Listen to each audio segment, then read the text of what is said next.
मुझे hello everyone, good morning यार, good morning, good evening. तो कैसा है आप लोग? बढ़िया। तो आज हमारे क्लास 10 का चैप्टर नंबर 4 क्वाड्रेटिक इक्वेशन हम स्टार्ट करने वाला है। इसके पहले हमने चैप्टर नंबर 1, 2 और 3 तीनों के तीनों चैप्टर कंप्लीट कर लिए हैं। क्लियर? तो अब हमारा चौथा चैप्टर है क्वाड्रेटिक इक्वेशन और इसको हम आज से स्टार्ट करेंगे। ठीक है। अब क्वाड्रेटिक के बारे में जो है थोड़ी बहुत जानकारी जो है आपने पहले चैप्टर नंबर 2 में भी ली होगी। पॉलिनोमियल्स याद है? पॉलिनोमियल हमने टाइप पढ़ा था, 1 degree, 2 degree, 3 degree polynomial. 1 degree को लीनियर कहते हैं, 2 डिग्री को क्वाड्रेटिक पॉलिनोमियल और 3 डिग्री को क्यूबिक पॉलिनोमियल कहा जाता था। तो उसके अंदर आपने क्वाड्रेटिक के बारे में जो थोड़ा बहुत पढ़ा है उसी चीज़ से हम आगे यहाँ पे कंटिन्यू करेंगे।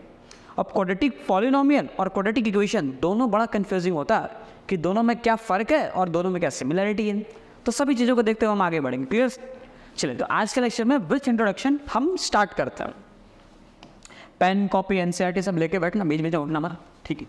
तो इंट्रोडक्शन में पहली चीज़ क्या लिखी? In chapter 2 you have studied different types of polynomial. है ना? चैप्टर 2 में जैसे मैंने आपको बताया कि आपने अलग अलग प्रकार के पॉलिनोमियल्स पढ़े होंगे। ठीक है। उसमें से one type was quadratic polynomial. एक टाइप जो है क्वाड्रेटिक पॉलिनोमियल का था ऑफ द फॉर्म। और क्वाड्रेटिक पॉलिनोमियल का फॉर्म क्या था? Standard form ax² + bx + c। ये होता है अपना क्वाड्रेटिक पॉलिनोमियल। इसमें हम लोगों ने पढ़ा था कि ए लीडिंग कोफिशिएंट कभी भी 0 नहीं होना चाहिए। क्यों 0 नहीं होना चाहिए? 0 इसलिए नहीं होना चाहिए कि अगर ये आइटम 0 हो गया है तो 0 × x², है ना, ये खत्म हो जाएगा। और अगर x² खत्म हो गया, शहीद हो गया, ठीक है, तो बचा हुआ टर्म ना ये लीनियर बन जाएगा। इसीलिए कभी भी a 0 नहीं हो सकता। अगर a 0 हो गया तो ये क्वाड्रेटिक रहेगा नहीं, लीनियर बन जाएगा। तो ये कंडीशन थी हमारे पास। ठीक है। चलो फिर आगे देखते हैं। तो सर ये तो क्वाड्रेटिक पॉलिनोमियल था ना, क्वाड्रेटिक इक्वेशन में क्या फ़र्क है और इसमें अलग क्या है? तो इसमें देखिए आगे लिखा हुआ है when we equate this polynomial, मतलब इसी पॉलिनोमियल को अगर आप इक्वेट करें, इक्वेट टू 0। किससे इक्वेट कर रहा है? हमें 0 से इक्वेट कर रहा है। यानी आप ये पॉलिनोमियल लिखें, ठीक, और इसी पॉलिनोमियल को इक्वल टू 0 कर दो, है ना। बस यही फ़र्क होता है। ये आपने ऊपर की तरफ जो तस्वीर बनाई है ना, है ना, ये वाली फ़ोटो को हम कहते हैं एक्सप्रेशन, अलजेब्रिक एक्सप्रेशन। ठीक है। और ये जो फोटो ना, ये नीचे वाली फ़ोटो, इस फोटो को हम कहते हैं इक्वेशन। तो बेसिकली अगर आप देखो तो ये क्वाड्रेटिक एक्सप्रेशन है और ये क्वाड्रेटिक इक्वेशन है। ये फ़र्क कैसे पहचानेंगे? ये फ़र्क पहचाना जाएगा इज इक्वल टू के साइन से। अगर इज इक्वल टू लगा तो इक्वेशन है और इज इक्वल टू का साइन नहीं है, सिर्फ लिखा हुआ है, तो उसे हम एक्सप्रेशन कहेंगे, क्वाड्रेटिक एक्सप्रेशन। क्लियर? और क्वाड्रेटिक इक्वेशन को हम क्वाड्रेटिक पॉलिनोमियल कहते हैं। बस इतना सा फ़र्क होता है। ठीक है। आइए आगे बढ़ते हैं। तो एक एग्जाम्पल के साथ हम इस चीज़ों को शुरुआत करेंगे। क्वाड्रेटिक के अंदर कैसे कैसे प्रॉब्लम्स आएंगे। देखो क्वाड्रेटिक में क्या क्या पढ़ना है मैं आपको पहले से डिटरमाइन करता हूँ। सबसे पहले आप इसके अंदर पढ़ेंगे वर्ड प्रॉब्लम्स के बारे में कि डे टू डे लाइफ में, डेली लाइफ में कैसे कैसे वर्ड प्रॉब्लम्स को क्वाड्रेटिक की मदद से आप सॉल्व कर सकते हैं। दूसरा जो इसमें टाइप आएगा वो ये आएगा कि आपको आइडेंटिफाई करना है कि क्वाड्रेटिक है या क्वाड्रेटिक नहीं है। मैं आपको भी चीज़ें बता दूंगा। ठीक है। तो पहला एग्जाम्पल क्या हमारे पास है ना, एक एग्जाम्पल लिया हम लोगों ने। तो उसके लिए हमें एक रेक्टेंगल बनाना होगा। चलिए, तो हमने बना दिया एक रेक्टेंगल। ये एक रेक्टेंगल आ गया। ओके। तो इसमें दिया हुआ है suppose a charity trust decides to build a prayer hall. अब इसके अंदर भी चैप्टर 3 से मिलते जुलते वर्ड प्रॉब्लम्स आएंगे और हर एक वर्ड का मीनिंग होगा। अगर आपकी अंग्रेजी अच्छी है, थोड़ी बहुत भी अच्छी, ठीक है, तो आपके लिए बहुत आसान हो जाएगा ना। मैं थोड़ी बहुत हेल्प करूँगा, बट स्टिल अगर आप खुद से, अगर आपकी अंग्रेजी अच्छी है तो आप समझ पाओगे क्वेश्चंस को बिना हेल्प के, या फिर आपसे समझने में आपको हेल्प हो जाएगी, जल्दी समझ जाएंगे हम। तो यहाँ पे दिया हुआ है, कहाँ दिया है सर? दिया charity trust decides to build a prayer, और एक प्रेयर हॉल बनाना है। तो हॉल तो क्यूबिकल एक रूम टाइप का होगा वो, है ना। Having a carpet area of 300 metre square. तो उन्होंने बताया कि कारपेट एरिया मतलब जो फ्लोर होता है ना, जहाँ पे कारपेट बिछाया जा सके ना, तो कारपेट एरिया 300 मीटर स्क्वायर है। तो इन शॉर्ट कारपेट एरिया जो आपको फ्लोर होगा रेक्टेंगुलर शेप में होगा, तो उसका जो एरिया है ऑलरेडी गिवन है कि वो 300 मीटर स्क्वायर है। फिर आगे लिखा है with its length 1 metre more than twice its breadth. अब यही मेन पार्ट है, यहाँ से आपको समझना है। Length 1 metre more than twice its breadth. सिर्फ इतना पार्ट अगर आप समझ गए तो ये पूरा का पूरा क्वेश्चन खत्म हो जाएगा। अब रेक्टेंगल है तो लेंथ आएगा इसके अंदर और ब्रेथ आएगा। बहुत कॉमन सी बात है, लेंथ ब्रेथ तो होगा ही होगा, है ना। और रेक्टेंगल का एरिया कैसे आएगा? तो हमने अगर यहाँ पे लिखते हैं कि area of rectangle, so area of rectangle is equal to length into breadth लिखेंगे। और एरिया ऑफ रेक्टेंगल 300 दिया हुआ, तो यहाँ पे हम लिख देंगे 300। और लेंथ की जगह पे क्या रखना वो सोचना होगा, ब्रेथ की जगह क्या रखना वो चीज़ हमें सोचना पड़ेगा। तो हमने मान लिया कि इस रेक्टेंगल का ब्रेथ जो है बी है, बी ले लिया। अब लेंथ क्या हुआ? देखो लेंथ के बारे में लिखा हुआ है, ध्यान से सुनो। लेंथ इज, है ना, with its length 1 metre more, length जो है 1 मीटर ज़्यादा है। 1 मीटर मोर का मतलब क्या हुआ, 1 मीटर ज़्यादा। किससे ज़्यादा है? Twice its breath. ट्वाइस मतलब क्या होता है? दुगना, मतलब ब्रेथ के डबल, ब्रेथ के दुगने से एक ज़्यादा है। समझो अगर ये 5 है तो ये 5 का पहले दुगना करो 10 और एक ज़्यादा 11 हो जाएगा। समझ आ गई? तो इसका जो लेंथ है वो इसके ब्रेथ के डबल से एक नंबर ज़्यादा है, तो ये इसका लेंथ हो गया। अब लेंथ की जगह पे आप रख दो यहाँ पे 2b+1 और ब्रेथ की जगह पे रख दो b।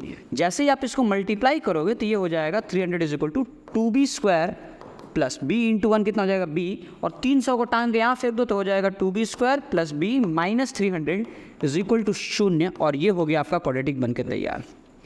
इस टाइप के वर्ड प्रॉब्लम्स आपके सामने आएंगे और इसी तरीके से हमें सॉल्व करना है और क्वाड्रेटिक इक्वेशंस बनाने हैं और इसको सॉल्व आउट करके इसकी वैल्यूज निकालने, रूट्स निकालने हैं। क्लियर? चलो भाई, तो आई होप आपको समझ आ रही होगी चीज़। ठीक है, ये इत्तेफाक से हमारे साथ मजाक हुआ है। ठीक है, आप लोगों के साथ ना हो इसलिए मैं पढ़ के सुना देता हूँ।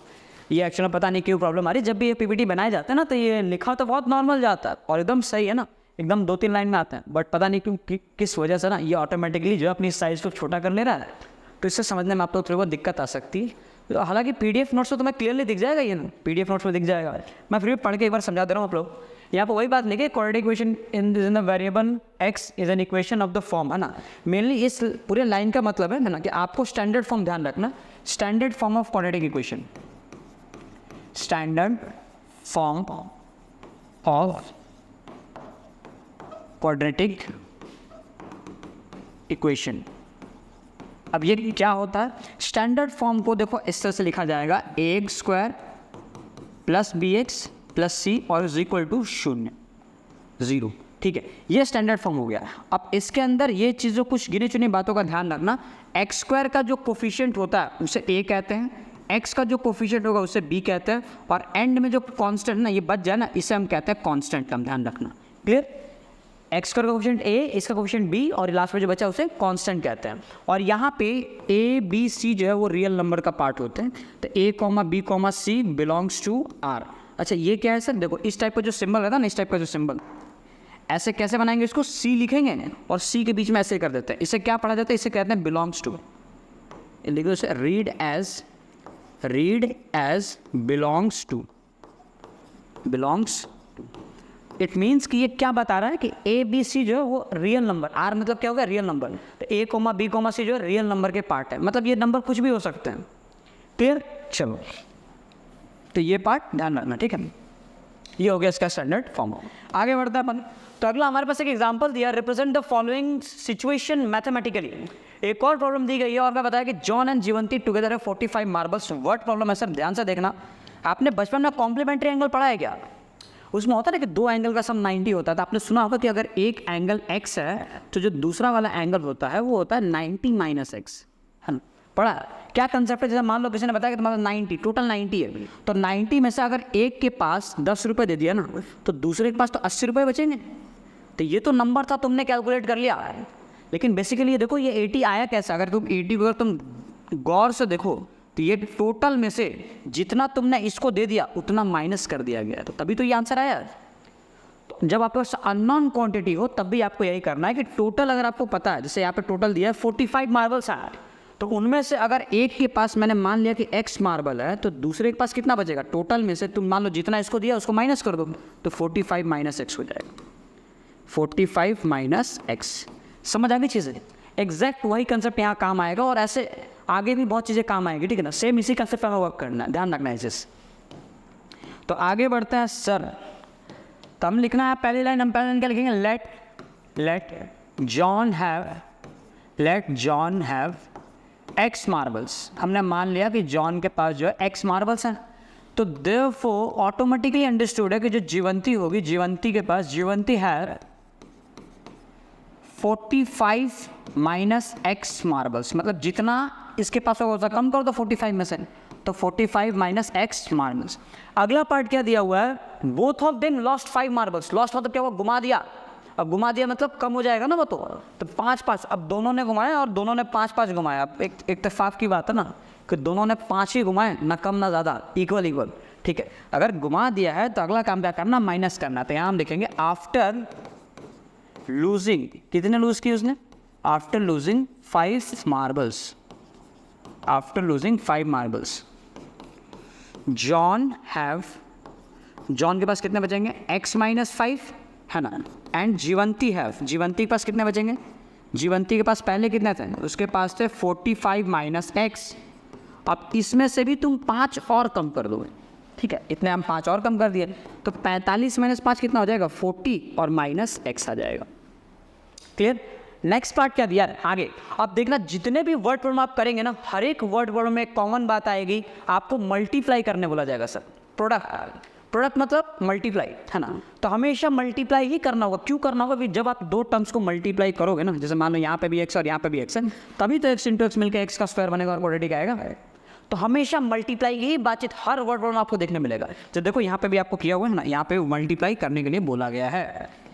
क्या बोला है यहाँ पे, देखो सवाल में आगे क्या लिखा, the product of the number of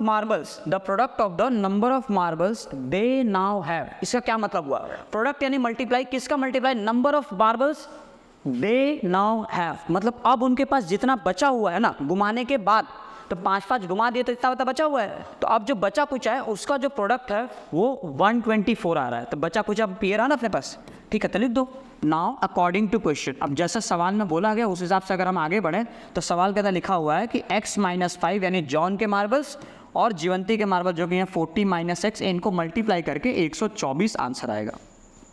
simplify कर लो। अब देखो x इंटू 40 क्या आ जाएगा, 40x, क्लियर है। अब x इंटू माइनस एक्स करो तो कितना आ जाएगा, माइनस एक्स का स्क्वायर, ठीक है। फिर माइनस 5 इंटू 40 करोगे तो कितना आ जाएगा, minus 200, and minus 5 into minus x करोगे तो कितना हो जाएगा, plus 5x is equal to 124। अब अगली काम की चीज़ हमेशा ध्यान रखना, एक्स स्क्वायर कभी नेगेटिव नहीं हो सकता। अगर एक्स स्क्वायर नेगेटिव दिया तो क्या करना, इसको इस साइड लेके चले जाओ और पॉजिटिव कर दो, हमेशा है ना, ये चीज़ भूलना, एक्स स्क्वायर को इस साइड लेके जाओ और बना दो उसको पॉजिटिव, ठीक है। तो यहाँ पे पहले जो काम की चीज़ है देखो, 40 प्लस 5 कितना हो गया, 45 लिख देते हैं यहाँ पे, 45x, अच्छा माइनस एक्स का स्क्वायर, और ये माइनस 200 को हम पहले वहाँ भेज देते हैं, 124 था माइनस 200 यहाँ क्या आएगा, प्लस 200 हो जाएगा ये। नेक्स्ट स्टेप में 45 minus 45x minus x square is equal to 324। अगले स्टेप पे सबको उधर लेके चले जाओ, तो x का स्क्वायर है ना, माइनस 45x और प्लस 324 इज इक्वल टू 0। ये बन गया आपका क्वाड्रेटिक, जो इस सिचुएशन को मैथमेटिकल लैंग्वेज में रिप्रेजेंट कर रहा है। क्लियर, समझ आ गया। चलो आगे बढ़ते पर अगले सवाल की तरफ। हमारे पास अगला सवाल दिए, अब कॉटेज इंडस्ट्री, एक industry cottage industry produce a certain number of toys, जो मतलब खिलौने बना रही है, ठीक है, और इसमें लिखा the cost of production of each toy. अब कितने बना रही है तो लिखा नहीं है, तो सबसे पहला काम हम ये करते हैं, let the cottage industry produce x toys in a day।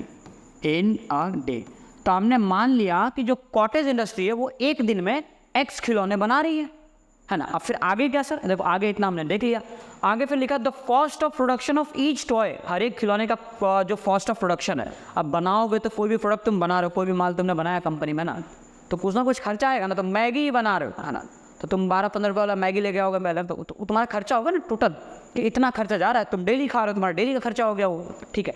अब मान लो तुमने 2 दिन खाया, एक दिन का खर्चा अगर 15 रुपये है तो 15 इंटू 2 दिन का खर्चा 30 आ जाएगा। क्लियर। अब मान लो एक ही दिन में तुम 2 मैगी खा रहे हो, एक का खर्चा 15 रुपये है, तो 15 इंटू 2 30, एक दिन का खर्चा आ गया।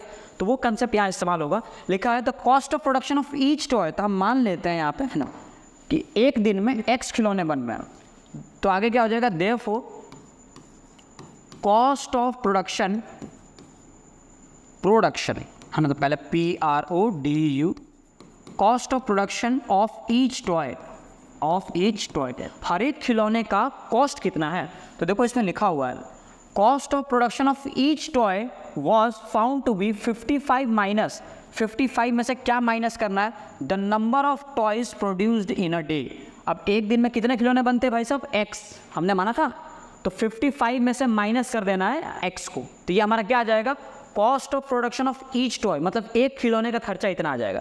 तो हमें मालूम पड़ा कि एक खिलौने का जो खर्चा है वो 55 में से माइनस x करने पर इतना खर्चा एक खिलौने का आ रहा है। तो टोटल बिल की अगर मैं बात करूं तो यहाँ पे क्या लिखा, टोटल बिल कितना होगा, on a particular day the total cost of production was ₹750। अब समझो पर्टिकुलर किसी डे पे जो कॉस्ट ऑफ प्रोडक्शन हो कितना है 750 आया। अब खर्चा निकालते कैसे हैं, जैसे मान लो 10 खिलौने बनाए, एक खिलौने का 5 रुपये है, तो 5 × 10 करेंगे तो टोटल खर्चा आ जाएगा 50 रुपया।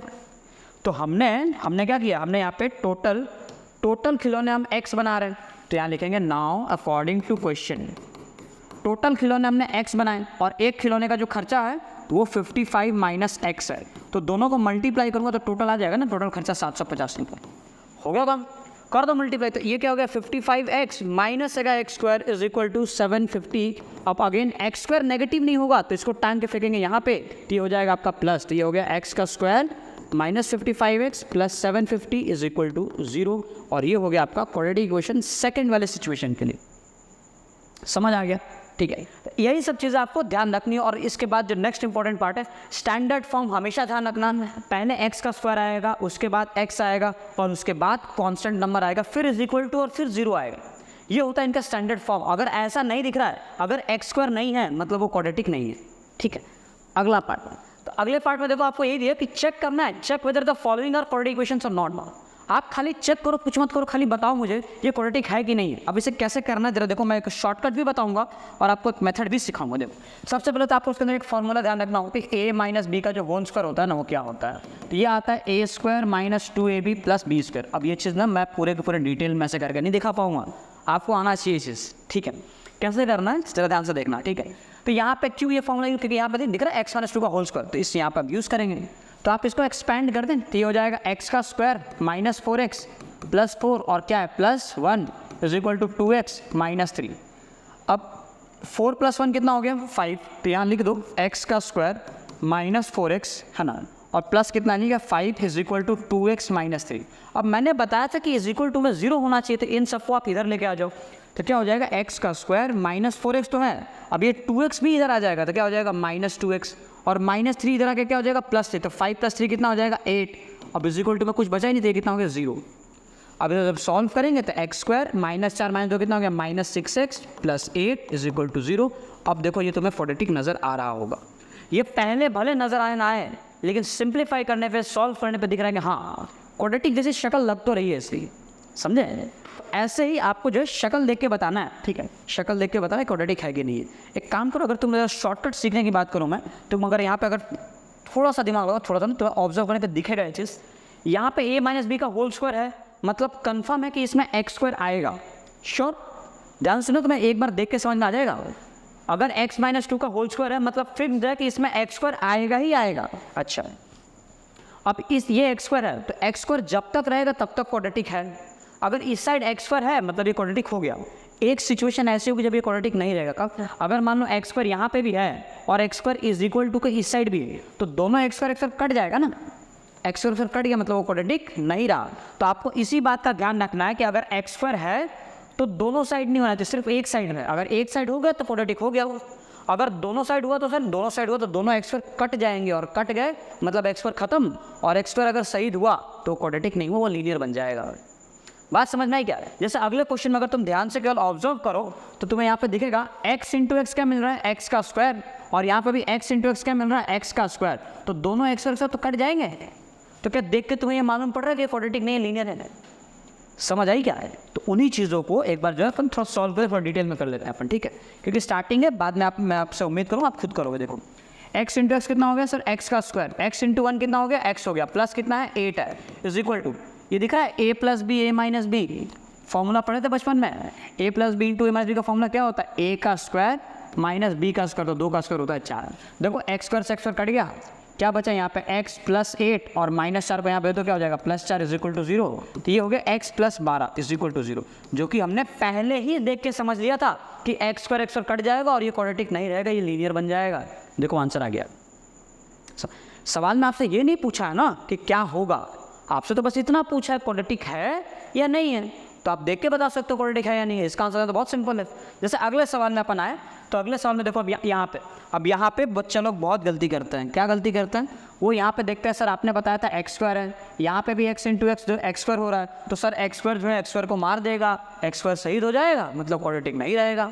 लेकिन ध्यान से एक बात ये भी ध्यान रखना, यहाँ पे कितना x स्क्वायर है? 1, लेकिन यहाँ पे x इंटू एक्स स्क्वायर और आगे देखो 2 खड़ा है, तो कितने एक्स स्क्वायर हो गए? 2x स्क्वायर हो गए। अब दो एक्स स्क्वायर है इस साइड और इस साइड सिर्फ एक ही एक्स स्क्वायर है, तो एक अकेला एक्स स्क्वायर दो एक्स स्क्वायर को नहीं मार पाएगा ना, तो एक एक्स स्क्वायर रह जाएगा। तो ये एक एक्स स्क्वायर रह गया मतलब क्वाड्रेटिक रह जाएगा। देखो सॉल्व करो इसे, तो सॉल्व करेंगे तो x इंटू 2x कितना हो जाएगा? 2x का स्क्वायर। x इंटू 3 कितना आ जाएगा? 3x is equal to x का स्क्वायर प्लस 1। सिंप्लीफाई करो, इसको ला के इधर माइनस करो, ठीक है, और इसको भी ला के इधर माइनस कर दो। तो 2x स्क्वायर में से एक एक्स के माइनस कितना हो जाएगा? x का स्क्वायर प्लस कितना है? 3x और प्लस में क्या हो जाएगा? -1 इज इक्वल टू क्या हो गया? 0 बन गया आपका क्वाड्रेटिक। ये क्वाड्रेटिक है। अगला सवाल देखते हैं सर। अगले सवाल में लिखा है x+2 का whole cube is equal to x³ - 4। कैसे करना है? कैसे करना है? कैसे करना है? देखो होल क्यूब है, अगर इसमें भी तुम दिमाग लगाओ तो इसमें x+2 का होल क्यूब है मतलब x का क्यूब आएगा। अब x का क्यूब आते ही मन में पहली बात ही आती है सर ये तो क्यूबिक हो गया, क्योंकि ये सबसे बड़ी पावर क्या है? 3, और क्वाड्रेटिक होने के लिए पावर 2 होना चाहिए, 3 नहीं होना चाहिए। अब ये क्यूबिक है, क्वाड्रेटिक तो नहीं दिख रहा है मुझे, ठीक है। अब आगे एक और बात समझना, यहाँ पे अगर x³ है और यहाँ पे भी x³ है, तो क्या ये बात आप समझ पा रहे हो? किसी को बुरा तो नहीं लगेगा अगर मैं इससे काट दूँ? तो नहीं लगना चाहिए। देखो x³ तक कट जा रहा है, मतलब क्यूबिक नहीं है ये, इसको सॉल्व करो क्वाड्रेटिक बन जाएगा ये। समझ आया? क्योंकि x³ है तो पावर 3 होगा। अब पावर देखो हमेशा कम होता जाता है ना, तो क्यूब है फिर पावर 2 होगा, फिर पावर 1 होगा, फिर पावर 0 होगा, मतलब क्वाड्रेटिक तो इसमें है, क्योंकि क्वाड्रेटिक को मारने के लिए यहाँ पे x² नहीं है। समझ आ गया? चलो अब इसे एक्सपैंड करते हैं। जिन लोगों को नहीं आ रहा है उन लोगों के लिए मैं एक्सपैंड कर दे रहा हूँ कि आपको कैसे करना है। अब इसके लिए हम यूज़ करेंगे अपना दूसरा फॉर्मूला। दूसरा फॉर्मूला क्या होता है? ये है a + b का होल क्यूब। क्या होता है सर? ये हो जाएगा आपका a³ + 3a² b + 3ab² + b का क्यूब। तो अकॉर्डिंग टू दिस क्या हो जाएगा? ये x का क्यूब हो जाएगा प्लस 3 × a का स्क्वायर, यानी x का स्क्वायर b की जगह पे आ जाएगा 2 + 3x b का स्क्वायर 3ab² हो जाएगा। तो यहाँ होगा आपका 2 का स्क्वायर और प्लस क्या आ जाएगा? b का क्यूब यानी 2 का cube is equal to x का क्यूब - 4। देखो ये हो जाएगा x का क्यूब प्लस 3 × 2 = 6 हो जाएगा, तो 6x² बचा यहाँ पर। 2 का स्क्वायर 4, 4 × 3 होता है 12, 4 × 3 हो गया 12, तो 12 × x प्लस 2 का क्यूब कितना हो गया? 8 इज इक्वल टू x का क्यूब -4। देखो देखो देखो देखो ध्यान से देखो, x³ ने x³ को मार दिया, खेल खत्म। अब बचा यहाँ पे 6x का स्क्वायर, तो लिखो 6x² लिख दिए। फिर क्या लिखा है? 12x लिख दिए। अब ये +8 है, अब ये -4 जरा क्या हो जाएगा? +4, तो 8 + 4 हो गया 12 इज इक्वल टू 0। दोनों में से 6, इस साइड 6 कॉमन निकाल लो, तो क्या बचेगा? x का square plus 2x plus 2 is equal to 0। अब 6 इधर का हो जाएगा डिवाइड, सो बचेगा x का square plus 2x plus 2 is equal to 0। ये बन गया आपका क्वाड्रेटिक। तो चीज़ें जैसी दिख रही है वैसी है नहीं, ये शक्ल से तो क्यूबिक लग रहा था, है ना? वो सुना है ना? आपने बहुत बार सुना होगा ना कि हाँ शक्ल से कुछ और दिख रहा है बट एक्चुअल में कुछ और रहा है ना? जैसा दिखता है वैसा होता नहीं है। तो यहाँ पे आप लोगों ने सारे के सारे एग्जांपल हमने 4.1 के पहले क्लियर कर लिए। 4.1 एक्सरसाइज हम यहाँ से स्टार्ट करें डिस्कशन। अब 4.1 के अंदर क्या क्या है सर? देखो 4.1 के अंदर 2 सवाल है। पहले सवाल के अंदर आपको जो है सिर्फ आइडेंटिफाई करना है कि क्वाड्रेटिक है या क्वाड्रेटिक नहीं है, मतलब हमने अभी जैसे सवाल किए ना वैसे ही सवाल आएंगे। और सेकंड वाले क्वेश्चन के अंदर आपको वर्ड प्रॉब्लम दिए जाएंगे, वो वर्ड प्रॉब्लम हमें सॉल्व करना होगा, ठीक। तो देखो जो इसका क्वेश्चन नंबर 1 है तो इसमें मैं सिर्फ हिंट दूंगा, हिंट मतलब आपको आंसर बता दूंगा कि है या नहीं, बाकी सॉल्यूशन वाला पार्ट आपको करना होगा कि सेम सवाल है हमने जस्ट अभी भी किया, ठीक है सर। तो आइए शुरू करते हैं। देखो पहला सवाल क्या दिया, आपको बताना है सर क्वाड्रेटिक है कि नहीं है। देखो x+2 का होल स्क्वायर है, मतलब मैं कंफर्म हूँ कि भैया यहाँ पे x² आएगा और यहाँ पे सिर्फ 2x है, मतलब इस x² को मारने के लिए यहाँ पे कोई x² है क्या? नहीं है, मतलब x² मरेगा नहीं, मतलब ये शहीद नहीं होगा, मतलब ये क्वाड्रेटिक रहेगा। क्वाड्रेटिक रहेगा तो आप इसका आंसर क्या लिखेंगे? यस, ये क्वाड्रेटिक है। सिंप्लीफाई करना आपका काम है, सिंप्लीफाई करके फटाफट से इसका आंसर जो है कमेंट करना, ठीक। अगला सवाल देखते हैं। अगले सवाल में क्या है, फिर से क्वाड्रेटिक है कि नहीं चेक करना। देखो यहाँ पे क्या बच रहा है, यहाँ पे x² है, तो मुझे समझ में आ गया भैया इस साइड तो x² दिख रहा है मुझे।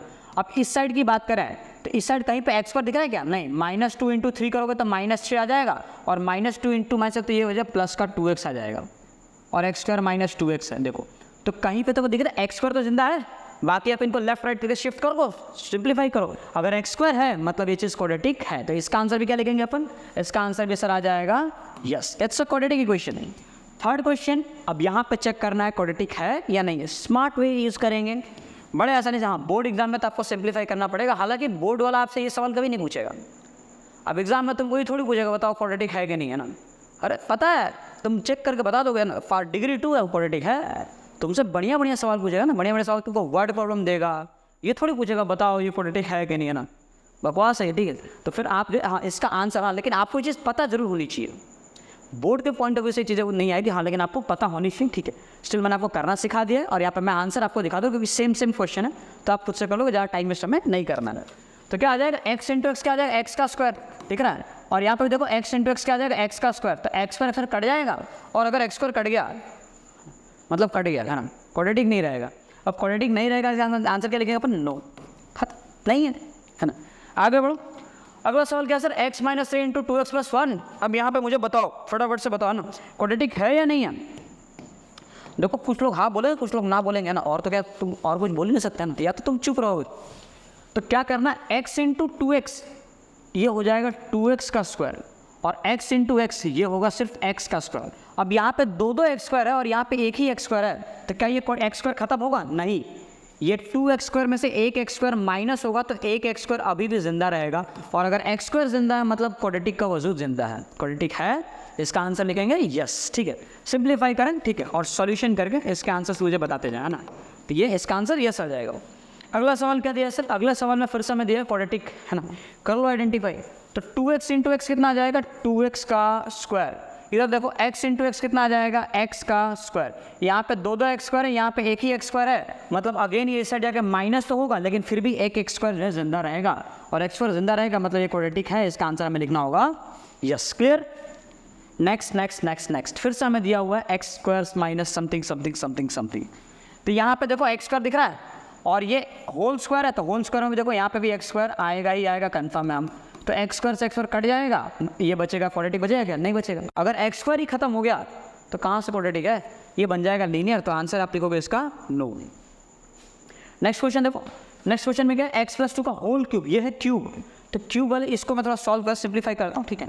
तो ये आप कर दो ना, ए क्यूब प्लस क्या हो जाएगा 3a स्क्वायर, तो 3a स्क्वायर ये हो जाएगा आपका 3a square b plus 3a b का स्क्वायर प्लस b का क्यूब, ये हो गया इसका एक्सपेंडर इज इक्वल टू कैसा, देखो क्या हो जाएगा 2x इंटू एक्स का स्क्वायर, क्या हो जाएगा 2x इंटू एक्स का स्क्वायर। देखो पहले दो तो दो रहेगा, और x इंटू एक्स का स्क्वायर मिलकर x का क्यूब हो जाएगा, और माइनस 2x इंटू 1 क्या हो जाएगा 2x हो जाएगा। अब फिर से जिन लोगों को ऐसा लग रहा है कि सर यहाँ पे एक्स क्यूब से एक्स क्यूब कट जाएगा, तो बेटा तुम फिर गलत सोच रहे हो, जरा एक पल सोचना है ना। पर तो इसको थोड़ा और सिंप्लीफाई कर देता हूँ मैं, देखो एक्स का क्यूब प्लस ये 3 2 कितना हो गया 6, तो ये हो गया आपका 6x का स्क्वायर। 2 का स्क्वायर 4 होता है, 4 इंटू 3 करेंगे 12 आएगा, लिख दो यहाँ पे 12 घुमाएंगे है ना, तो लिख दिए 12 और आ गया यहाँ पे x प्लस 2 का क्यूब कितना हो गया 8 इज इक्वल टू 2x का क्यूब माइनस 2x। अब जरा ध्यान से अगर आप ऑब्जर्व करें, ध्यान से ऑब्जर्व करें तो आप नोटिस कर पाएंगे कि यहाँ पे एक ही एक्स क्यूब है, लेकिन यहाँ पे दो एक्स क्यूब है। अगर ये वाला एक्स क्यूब इधर आके माइनस हुआ भी तो भी एक एक्स क्यूब जिंदा रहेगा, और अगर एक्स क्यूब है तो हाईएस्ट पावर तो 3 हो गया ना, मतलब इक्वेशन क्यूबिक हो गया, क्वाड्रेटिक इक्वेशन नहीं रहा। तो क्वाड्रेटिक है जी, बिल्कुल नहीं है क्वाड्रेटिक, ये बिल्कुल नहीं है। तो हम इसका आंसर क्या लिखेंगे सर, इसका आंसर लिखेंगे no, clear. So next slide, next में क्या हमारे पास एक और क्वेश्चन है और क्यूबिक का है, ठीक है। तो मैं इसमें यस और नो भी नहीं बता रहा, ठीक है। टोटल 8 में से 7 सवाल के मैंने आपको आंसर बताया, क्या आएगा ये 8वां सवाल टोटली मैं आपके भरोसे छोड़ रहा हूँ, ये ना। क्वेश्चन नंबर 8 का आंसर कमेंट में जरूर बताया, क्या इसका आंसर यस आएगा या नो आएगा, क्वाड्रेटिक है या क्वाड्रेटिक नहीं है, ठीक है। ये पार्ट आपका रहेगा, ठीक है सर। तो आगे स्टार्ट करते हैं अपन मोस्ट इंपॉर्टेंट पार्ट। हाँ, यहाँ से स्टार्ट होता है आपके वो क्वेश्चंस जो बोर्ड एग्जाम में पूछे जाएंगे, संभावना है और पूछी जाती भी है, इंपॉर्टेंट भी है चीज़ें, ठीक है। तो इन्हें हम कहते हैं वर्ड प्रॉब्लम। तो पहला वर्ड क्या है, the area of rectangular plot is 528 से एग्जैक्ट सेम वैसा है जैसा मैंने आपको इंट्रोडक्शन में बताया था। आपके सामने एक दिया हुआ है रेक्टेंगुलर प्लॉट जिसका एरिया हमें गिवन है 528। तो इसका एरिया हमारे पास गिवन है 528 मीटर स्क्वायर। अब अगेन भैया लेंथ होगा इसके अंदर और ब्रेथ भी होगा, तो लेंथ और ब्रेथ हमें कैसे एकदम सिमिलर है। क्या लिखा है, the length of the plot, जो प्लॉट का लेंथ है इज 1 मोर देन, एक ज़्यादा है, किससे ज़्यादा है one more than twice its breath, twice मतलब दुगना, किसका, ब्रेथ का। तो जो भी इसका ब्रेथ होगा तो उसके ब्रेथ का आप डबल कर दो पहले तो, और उसमें वन मोर देन, एक ज़्यादा है तो +1 कर देंगे हम। तो इसका जो लेंथ है उसके ब्रेथ के डबल से एक ज़्यादा है, यानी ब्रेथ के दुगना से एक ज़्यादा होगा लेंथ, क्लियर। और इसका एरिया 528 है। तो कैसे सॉल्व करेंगे सर, तो यहाँ पे हम लिखेंगे कि area of rectangular plot is equal to 520, area of rectangular plot is equal to, है ना, लिख सकते हो ना आप, लेंथ इंटू ब्रेथ कर दो अपन, और ये दिया हुआ आपको 528, यहाँ रख दो। लेंथ की जगह पे तुम रख दो यहाँ पे 2b+1, लेंथ की जगह क्या रख देंगे हम यहाँ पे 2b+1, और ब्रेथ की जगह ब्रेथ रहने दो, कर दो मल्टीप्लाई। तो 528 इज इक्वल टू 2b का square plus b into 1, b आ जाएगा, टांग का वहाँ फेंक दो तो नेगेटिव हो जाएगा सर। तो 2b का square plus b minus 528 is equal to 0, और ये हो गया आपका क्वाड्रेटिक। सॉल्व नहीं करना है क्या, बिल्कुल सॉल्व अभी नहीं करना है। सवाल के अंदर लिखा हुआ, ध्यान से देखना, represent the situation in the form of quadratic equation. Answer नहीं पूछा आपसे, सिर्फ क्वाड्रेटिक बना के छोड़ दो, आओ पहले बनाना तो सीख जाओ, एक बार बना लोगे तो सॉल्यूशन तो अपने आप आ जाएगा। ये तो हमने 9th क्लास में सिखाया गया था, मिडिल टर्म को स्प्लिट करके इसका आंसर निकालना, ठीक है। तो आपको आंसर नहीं निकालना, सिर्फ यहाँ तक सॉल्व करके छोड़ देना फिलहाल के लिए, ठीक है। देखो अगला सवाल क्या लिखा, Rohan's mother is 26 years older than him. बड़े ही कमाल की सवाल है ना, कमाल का सवाल है सर, बहुत बार पूछा जाता है। अच्छा एक और बात ध्यान रखना, जो मैंने शायद आपको नहीं बताई, बता दे रहा हूँ, जब भी आपको दो चीज़ों में हमेशा कंपैरिजन रहेगा, तो जो छोटा होता है ना, छोटे वाले को हमेशा आप मानो x मान लो ना, x मान के ही कर रहे हैं अपन, तो छोटे वाले को x मान लो। इसके अंदर कोशिश करना कि y इंट्रोड्यूस ना करना पड़े, एक ही वेरिएबल में हमें काम करना है, ठीक है। तो छोटे वाले को आप देखो, रोहन छोटा होगा, उसकी मम्मी है ना, ऑब्वियस सी बात है ना, रोहन छोटा होगा ना, मम्मी बड़ी होगी उसकी, क्लियर है, ठीक है। तो मान लीजिए ना, मान लीजिए let the present age of Rohan, तो हमने मान लिया कि रोहन की प्रेजेंट एज है, let the present age of Rohan be x years, है ना। हमने मान लिया कि रोहन अभी कितने साल का है, x साल का है। तो therefore present age of his mother, है ना, तो उसकी मदर की प्रेजेंट एज कितनी हो जाएगी सर, 26 ईयर्स बड़ी थी ना वो, तो रोहन तो x था ही, तो उसमें 26 ऐड कर दो, तो उसकी माता जी जो है तो उससे 26 साल बड़ी हो जाएंगी, क्लियर। अब आगे क्या बोला, द प्रोडक्ट करना है मल्टीप्लाई, तो उठा के मल्टीप्लाई कर दो, नहीं, क्या बोला है, the product of their edges 3 years from now, 3 years from now का मतलब क्या हो गया, अभी से 3 साल बाद, अभी के बारे में कुछ नहीं बोला, 3 साल बाद की उनकी जो उम्र होगी ना, उसको मल्टीप्लाई करना है। तो मैं पहले यहाँ पे लिख देता हूँ, फ्लैशबैक में तो नहीं, हम थोड़ा आगे जाएंगे, भविष्य में जाएंगे, टाइम ट्रेवल करेंगे अपन। तो लिखो आफ्टर 3 years, तो हमने लिखा आफ्टर 3 years, और 3 साल बाद, तो रोहन की एज कितनी हो जाएगी, तो रोहन्स एज बताओ, वो अभी x ईयर्स का है, तो 3 साल बाद उसकी उम्र में 3 ऐड हो जाएगा ना, तो x + 3 हो जाएगा। एंड हिज मदर्स एज, तो उसकी मम्मी की एज जो है x + 26 थी, तो 3 साल तो वो भी बड़ी हो जाएंगी, x + 26 + 3 हो जाएगा, इट मीन्स कि हो जाएगा आपका x + 29। तो 3 साल बाद की उनकी उम्र x + 3 और x + 29 हो गई। अब देखो, अब इनका प्रोडक्ट करो, the product of their edges 3 years from now will be 360, मतलब अभी से 3 साल बाद इनकी जो उम्र होगी, उनका जो मल्टीप्लाई वो 360 आएगा, क्लियर। तो करते हैं, है ना, अकॉर्डिंग टू क्वेश्चन, है ना, सवाल के अनुसार। Now according to question, x + 3 into x + 29 is equal to 360। Solve करो, x इंटू एक्स कितना आ जाएगा, x का स्क्वायर, x इंटू 29 कितना आ जाएगा, 29x, 3 इंटू एक्स कितना आ जाएगा आपका 3x, है ना, और 3 इंटू 29 कितना आ जाएगा 87 इज इक्वल टू 360। अब 29 + 3 कितना हो गया 32, तो हो गया x का square plus 32x plus 87 minus 360 is equal to 0, ठीक है। अब 80 है ना, पहले इसमें से 60 माइनस करो, है ना, 360 में 60 माइनस करो, कितना आ जाएगा आपका 300, फिर 20 और माइनस कर दो, हो जाएगा 280 में से 7 माइनस करना 273, आंसर आ जाएगा आपका। तो इसका जो फाइनल आएगा, फाइनल आ जाएगा x का स्क्वायर प्लस 32x और माइनस 273 इज इक्वल टू 0। ये बन के तैयार हो गया आपका क्वाड्रेटिक। तो ये वाले सेकंड वाले इक्वेशन का सेकंड वाले आपके सामने जो स्टेटमेंट है, सेकंड वाला क्या कहते हैं इसको, अरे वर्ड प्रॉब्लम ना, सेकंड वाले वर्ड प्रॉब्लम का जो आपका इक्वेशन आएगा वो x² प्लस 32x माइनस 273 आएगा। डन। चलो आगे बढ़े। अगला सवाल, लास्ट सवाल है, बहुत बहुत बहुत इंपॉर्टेंट है ये बोर्ड के पॉइंट ऑफ व्यू से, क्योंकि ये सवाल आता है। यहाँ पे आपको ट्रेन दिया, सवाल में बदलाव, थोड़ा बहुत बदलाव क्या है, ट्रेन की जगह हो सकता है तुमको लारी पकड़ा, तुम लारी ढकेल रहे हो, ऑटो चला रहे हो ना, कुछ भी दे देगा, लेकिन सवाल वही रहेगा। यहाँ पे तुम्हारी स्पीड को कम किया, 8 आवर किलोमीटर लेस किया, हो सकता है तुम्हारी स्पीड को बढ़ा दें, पॉसिबल है ना। तो सवाल में इतना ही बदलाव आएगा और कुछ बदलाव नहीं आएगा। ऐसे सवाल बोर्ड एग्जाम में पूछे भी जाते हैं, CBSE और गुजरात बोर्ड दोनों के लिए इंपॉर्टेंट होगा ये। कैसे करेंगे अपन, देखो, अ train travels a distance of 480 kilometre eight uniform speed. Uniform speed क्या होता है सर, ट्रेन को यूनिफॉर्म पहना के दौड़ाते हैं क्या? नहीं, यूनिफॉर्म स्पीड का मतलब होता है जो स्पीड चेंज ना हो, है ना। चलो पहले लिख लेते हैं, let the uniform speed of train, uniform speed, let the uniform speed of train be x kilometre per hour. हमने मान लिया कि ट्रेन की जो यूनिफॉर्म स्पीड है वो x किलोमीटर पर आवर है। यूनिफॉर्म स्पीड का मतलब होता है जब आपकी स्पीड कम ज़्यादा ना हो, एग्जैक्ट सेम रहे, चेंज ना हो। हालांकि ऐसी कोई चीज़ दुनिया में होती ही नहीं है। आप बस चला रहे हो, साइकिल चला रहे हो ना, आप कार ड्राइव कर रहे हो, बाइक चला रहे हो, तो एक ही स्पीड से थोड़ी चल सकते हैं। स्पीड ब्रेकर आएगा, ब्रेक लगाना पड़ेगा, सामने कोई आप ब्रेक लगाओगे, नहीं कोई रोड खाली एकदम तुम भगाओगे पूरी फुल स्पीड में, है ना। तो वही सब बात है कि आप यूनिफॉर्म स्पीड जैसे कोई चीज़ नहीं होती, लेकिन हम मान के चलते हैं, है ना, एवरेज मान के चलेंगे। मान लो कि अगर तुम 1 घंटे में 30 किलोमीटर ट्रेवल कर रहे हो तो आपकी एवरेज स्पीड हम मान लेंगे 30 किलोमीटर पर आवर। अब जरूरी थोड़ी कि तुम पूरे रास्ते तुम्हारी स्पीड 30 ही रही हो। तुम घर से निकले, गली में तुमने स्पीड 10 की रखी, तुम हाईवे पे आया, तुमने तो रास्ता पूरा क्लीन मिला, तुमने स्पीड बढ़ा कर रखी, 40 पे रखी तुमने। तो ये होता है यूनिफॉर्म स्पीड। हम मान लेते हैं कि हाँ ये स्पीड चेंज नहीं हो रही, क्यों? क्योंकि तब सवाल बनाना आसान हो जाएगा। तो हमने मान लिया कि इस स्पीड कितनी है, x किलोमीटर पर आवर। अच्छा, डिस्टेंस कितना है, 480। तो हम यहाँ पे लिखेंगे distance travel by train, distance travelled by train, travelled by train. भैया ट्रेन जो है 480 किलोमीटर चल रही है डेली। अच्छा, तो टाइम कितना होगा? देयरफॉर अब यहाँ से अगर अपनी बुद्धि दौड़ाएं तो हम लिख सकते therefore time taken by train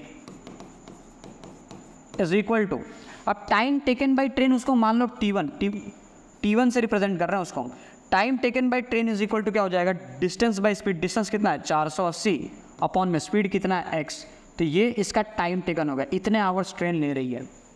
कैसे मालूम पड़ा सर ये? तो आपने याद है बचपन में एक फॉर्मूला पढ़ा था कि distance is equal to speed into time है, याद है? जो लोग बोल रहे हो उसे याद कर लो, है ना। याद करने का तरीका क्या है, आप इसको बोलते हो DST बोलना, DST। अब DST याद कैसे रहेगा? आपने GST सुना, GST तो सिमिलर, GST के सिमिलर होगा आपका DST। वैसे आपको फॉर्मूला हमेशा याद रहेगा, है ना। जैसे GST सुना आपने, वैसे DST होता है, DST, D is equal to ST। अब D is equal to ST अगर होता है तो इसका मतलब अगर मुझे टाइम निकालना है तो स्पीड को तो नीचे लात मारना पड़ेगा अपने को। तो आप स्पीड को नीचे लेकर आ जाओ तो डिस्टेंस अपॉन में स्पीड करने पे टाइम मिलता है। और ये बात हमें यहाँ पे समझ आ गई होगी कि distance is equal to speed करेंगे आप, डिस्टेंस अपॉन में स्पीड करोगे तो टाइम मिल जाएगा। तो ये नॉर्मल सिचुएशन थी।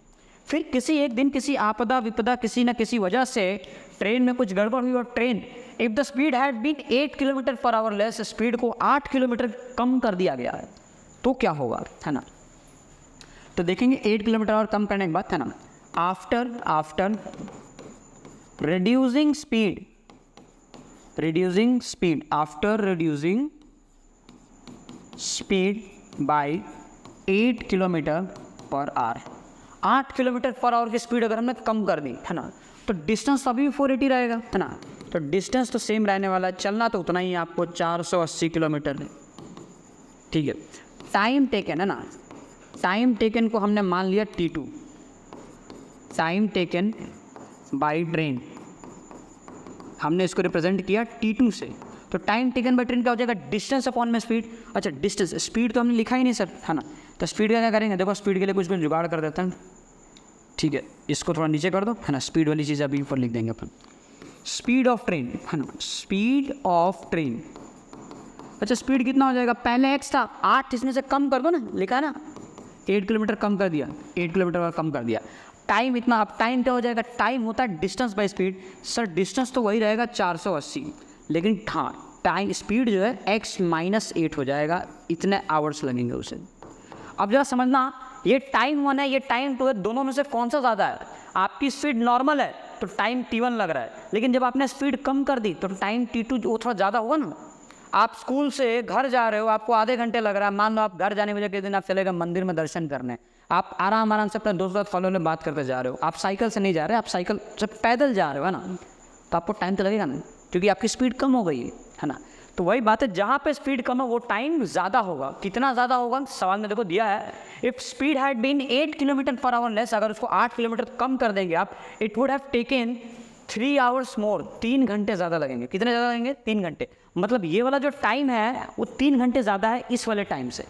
तो इसका मतलब क्या हुआ, मान लो अगर ये 8 घंटे हो तो ये 5 घंटे ही होगा ना, तो क्या मिलेगा, 8 में से 5 घटाने पर 3 मिलेगा, क्योंकि ये 3 घंटे ज़्यादा है ना भाई। तो नाउ अकॉर्डिंग टू क्वेश्चन अब आप इसमें आगे प्रोसीड कर सकते हैं। तो अगर हम अकॉर्डिंग टू क्वेश्चन चले, है ना, so now according to question हमें मालूम है कि T2 में से T1 माइनस करने पे आंसर 3 आना चाहिए, क्योंकि ये टाइम ज़्यादा है 3 घंटे। अब वैल्यू पुट कर दो, T2 की जगह क्या आ जाएगा, 480 डिवाइड बाई x माइनस 8, इसमें से माइनस करेंगे 480 डिवाइड बाई x और इज इक्वल टू पुट कर देंगे 3। दोनों में से हम 480 को ले लेंगे कॉमन, तो क्या बचेगा, 1/x minus 8 minus 1/x is equal to 3। देखो 3 से इसको निपटा दिए, आ जाएगा कितना, 160। क्लियर। अब आगे क्या करना है सर, इसका एलसीएम ले लो। तो देखो यहाँ पे 160 तो रहेगा ही, ऊपर क्या आ जाएगा x और माइनस इधर क्या आ जाएगा x माइनस 8, और नीचे है ना, नीचे क्या होगा, क्रॉस मल्टी है ना, ये मल्टीप्लाई हो जाएंगे। सो x का स्क्वायर माइनस 8x और इज इक्वल टू में क्या है 1, ये क्रॉस मल्टीप्लाई कर दो, है ना। तो 160 is equal to 160 is equal to नहीं 160 इंटू x, ब्रैकेट खोल दो, माइनस x और माइनस माइनस प्लस 8 हो जाएगा, ये इज इक्वल टू इधर क्या हो जाएगा, x का स्क्वायर माइनस 8x। देखो x और x कट जाएगा, क्या बचा यहाँ पे, केवल 8 बचेगा, केवल 8 बचेगा। तो 160 का प्रोडक्ट मल्टीप्लाई हो जाएगा 8 से, तो 160 इंटू 8 कितना हो जाएगा, 1280 इज इक्वल टू x का स्क्वायर माइनस 8x। अब इसको टांग के आप यहाँ शिफ्ट कर दीजिए, तो ये हो जाएगा x का स्क्वायर माइनस 8x और यहाँ पे क्या हो जाएगा, माइनस 1280 इज इक्वल टू 0, और ये बन गया आपका क्वाड्रेटिक इक्वेशन। तो ये इक्वेशन बहुत बहुत बहुत इंपॉर्टेंट रहेगा, ध्यान रखना ना, ध्यान से चीज़ों को एकदम याद कर लेना। याद करना मतलब इसका स्टेप याद कर लेना, ये चीज़ याद होनी चाहिए आपको कि T2 माइनस T1 करना है। अच्छा, किसको माइनस करना है सर, जो ज़्यादा है उसमें से कम वाले को माइनस करो, और जितना ज़्यादा हो रहा है उसको इक्वल। जैसे इसमें ज़्यादा क्या था, ये ज़्यादा था, तो ज़्यादा में से हमने कम को माइनस किया और 3 घंटे के इक्वल हमने कर दिया। क्लियर। तो इस तरीके से आपको सभी वर्ड प्रॉब्लम्स को सॉल्व करना है, ठीक है सर।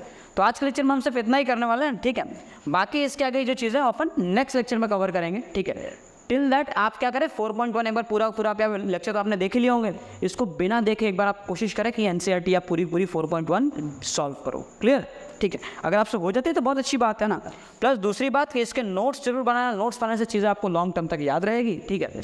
नोट्स अगर आपने लेक्चर नहीं अटेंड किया हो तो हालांकि आप टेलीग्राम ग्रुप से, डिस्क्रिप्शन में लिंक मिल जाएगा, वहाँ पे आपको इसके नोट्स अवेलेबल है, तो वहाँ से नोट्स डाउनलोड भी कर सकते हैं। But still I will suggest you कि आप अपने नोट्स खुद बनाएं, बिकॉज हैंडमेड नोट्स जो होते हैं सबसे बेस्ट होता है, चीज़ें लॉन्ग टर्म याद रहती है।